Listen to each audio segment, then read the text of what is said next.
এখানে জন্মগতভাবে যারাই জন্ম নিবে সকলেই বাংলাদেশের গর্বিত নাগরিক। আমার যদি বাড়িতে পাহারা না লাগে, আমার মসজিদে যদি পাহারার প্রয়োজন না হয়, তাহলে হিন্দু বন্ধুদের মন্দিরে পাহারার প্রয়োজন হবে কেন?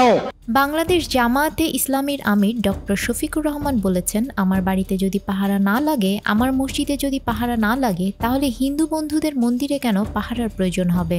আমরা এ ধরনের কোনো বৈষম্য চাই না। আমরা চাই আমাদের সন্তানেরা যে বৈষম্য বিরোধী আন্দোলন করে গিয়েছে, এর মাধ্যমে সকল প্রকার বৈষম্যের কবর রচনা হোক। সোমবার সকালে দিনাজপুর ইনস্টিটিউট প্রাঙ্গণে এক সমাবেশ ও দোয়া অনুষ্ঠানে প্রধান অতিথির বক্তব্যে তিনি এসব কথা বলেন। বৈষম্য বিরোধী গণ অভ্যুত্থানে নিহত রুদ্র সেন, অন্য শহীদ ও আহতদের জন্য এ অনুষ্ঠানের আয়োজন করে জামায়াতের দিনাজপুর উত্তর সাংগঠনিক জেলা।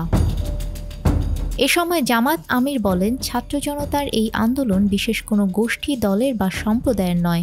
এখানে আপামর জনতা রাস্তায় নেমে এসে আন্দোলনকে সফল করেছে। এখানে কোনো নির্দিষ্ট ধর্মের লোকেরা শুধু লড়াই করে নাই। জাতি, দল, ধর্ম, বর্ণ নির্বিশেষে আপামর জনতার এই আন্দোলনকে কেউ যদি নিজেদের স্বার্থে ব্যবহার করতে চায়, তাহলে বাংলাদেশের 18 কোটি মানুষ তাদের রুখে দেবে।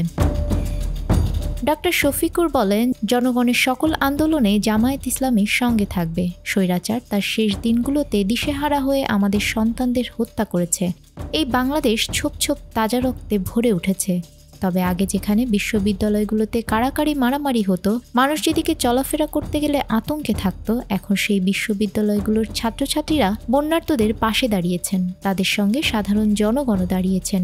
এ সময় এক নতুন বাংলাদেশের প্রত্যয় ব্যক্ত করে তিনি তার বক্তব্য শেষ করেন। নিউজ ডেস্ক, আমাদের সময়।